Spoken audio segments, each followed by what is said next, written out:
देश का सबसे बड़ा सूबा उत्तर प्रदेश और इस सूबे की कमान 4 बार दलित नेत्री मायावती के पास रही, जिनमें से एक बार वो बहुमत की सरकार की सीएम भी रही।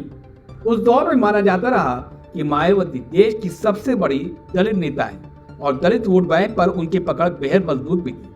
दलित उनके इशारे पर ही वोट करते थे, लेकिन वक्त कभी एक सा नहीं होता और आहिस्ता आहिस्ता बहुजन समाज पार्टी की पकड़ दलित वोट बैंक से बेहद कमजोर होती गई। लिहाजा सबकी निगाहें यूपी के दलित वोट बैंक पर जा टिकी, लेकिन दलित वोट जाएंगे किधर? तो आज बात दलित वोट बैंक की। नमस्कार, मैं हूं खुर्रम गामी और आप देख रहे हैं संवाद लाइव। अगर आपने अभी तक हमारा चैनल संवाद लाइव सब्सक्राइब नहीं किया है तो हमें तुरंत सब्सक्राइब करें। सभी राजनीतिक दलों की नजरें इस वक्त दलित वोट बैंक पर है और दलितों को अपने खेमे में लाने की सभी भरसक प्रयास भी कर रहे हैं।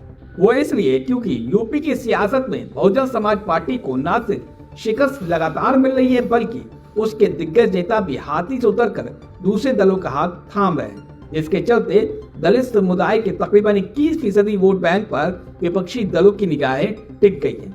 बीजेपी, सपा, आरएलडी, कांग्रेस और चंद्रशेखर आजाद तक दलित समुदाय का दिल जीतने की कोशिश में जुट चुके हैं। तो फिर इन हालात में 2024 के लोकसभा चुनाव में दलित समुदाय किस पार्टी पर होगा मेहरबान? ये है बड़ा सवाल।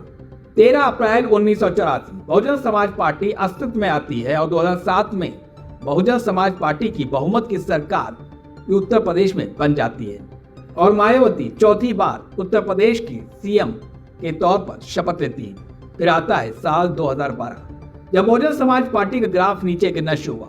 2022 के चुनाव में उसने सबसे निराशाजनक प्रदर्शन किया।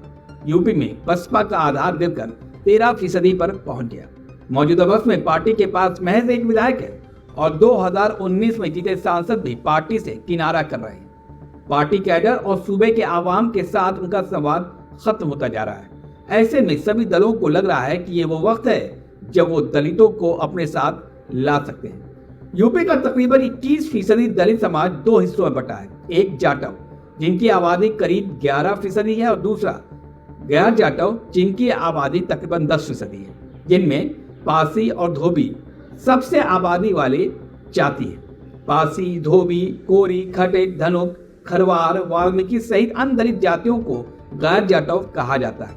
इस बीच यूपी के दलित राजनीति में एक नाम जो तेजी से उभरा है वो है भीम आर्मी के चंद्रशेखर आजाद। चंद्रशेखर आजाद भी जाटव हैं और मायावती की तरह पश्चिमी उत्तर प्रदेश से आते हैं। जाटव वोट बहुजन समाज पार्टी का हार्डकोर वोटर माना जाता है, जिसे चंद्रशेखर साधने में जुटे।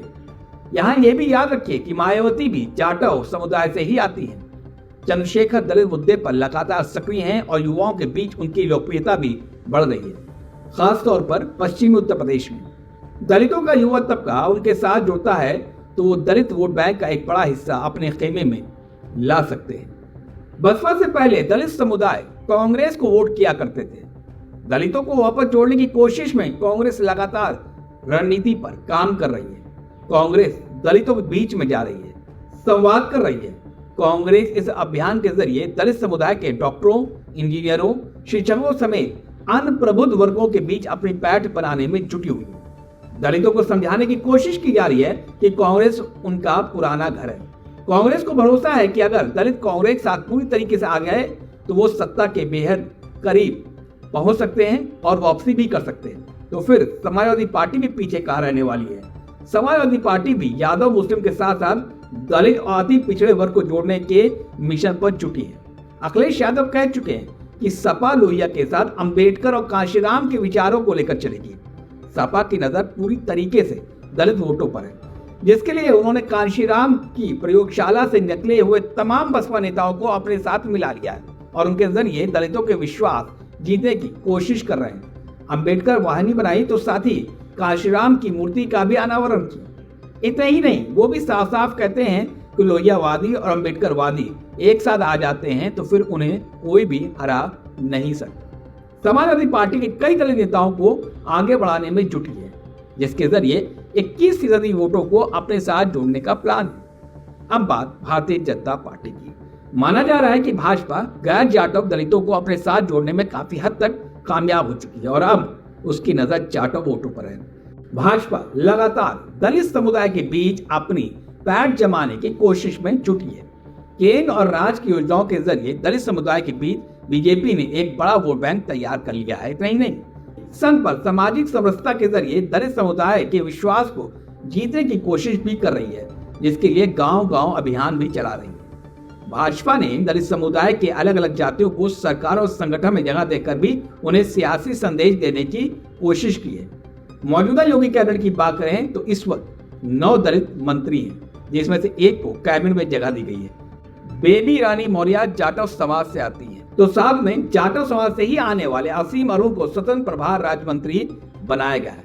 याद रखिए, मायावती भी जाटव समाज से ही आती है, तो साथ में गुलाब देवी को स्वतंत्र प्रभार राज्य मंत्री बनाया गया है। राज्य मंत्री के तौर पर दिनेश खट्टिक को फिर से राज्य मंत्री बनाया गया। वो इसी तरीके से संजीव गौड़ को भी दोबारा से राज्य मंत्री के रूप में शामिल किया। इसके अलावा सुरेश शाही और विजय लक्ष्मी गौतम को भी राज्य मंत्री बनाया गया है। तो वाल्मीकि समुदाय से आने वाले अनूप प्रधान को भी जगह मिली है।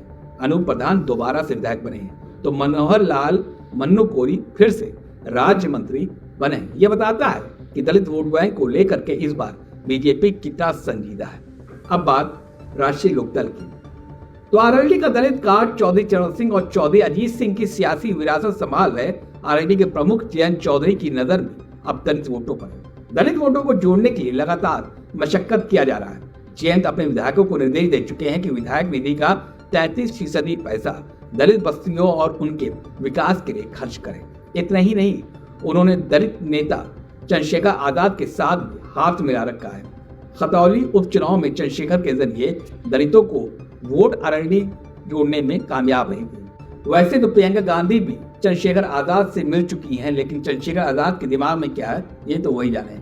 तो जयंत चौधरी पश्चिमी उत्तर प्रदेश में जाट मुस्लिम दलित गुर्जर समीकरण बनाने में जुटे हुए हैं और उसके लिए गांव गांव अभियान भी चला रहे हैं। तो इन हालात में बहुजन समाज पार्टी का क्या होगा? इन हालात में बसपा के सामने बड़ी चुनौती है, उसको अपना वोट बैंक को जोड़े रखना है। ऐसे में मायावती ने अपने भतीजे आकाश आनंद को आगे किया है, जो कांशीराम के परिनिर्वाण दिवस पर बिजनौर रैली कर दलित समुदाय के विश्वास को दोबारा से जीतने की रणनीति मानी जा रही है। बसपा के लिए 2024 का लोकसभा चुनाव काफी चैलेंजिंग बन चुका है और ऐसे में दूसरी एक और पार्टी है कांग्रेस पार्टी, जो अपना सियासी वजूद तलाश रही है। तो ऐसे में क्या उसकी इस रणनीति से मायावती को झटका लगेगा? तो सूबे में गैर जाटव दलित वोटों की आबादी तकरीबन 8% है। इनमें 50 से 60 जातियां और उपजातियां और यह वोट विभाजित होता है। हाल के कुछ सालों में दलितों का उत्तर प्रदेश में बीएसपी से मोहभंग होता दिख रहा है। गैर जाटव दलित मायावती के साथ छोड़ चुके हैं। लोकसभा और विधानसभा के चुनाव में गैर जाटव वोट बीजेपी के पाले में खड़े दिखे, लेकिन फिर भी किसी भी पार्टी के साथ स्थिर नहीं रहते। इस वोट बैंक पर कांग्रेस की नजर है। हाल के दिन में कांग्रेस ने जिस तरीके से यूपी में गैर जाटव दलितों को संगठन में तवज्जो दी है और उनके मुद्दे को धारदार तरीके से उठाया है, उससे मायावती के लिए आने वाले समय में चुनौती खड़ी हो सकती है। अब देखना वाकई दिलचस्प होगा कि 2024 में दलित वोट बैंक किस तरफ जाता है। आज के लिए बस इतना ही। हमें दीजिए इजाजत। नमस्कार।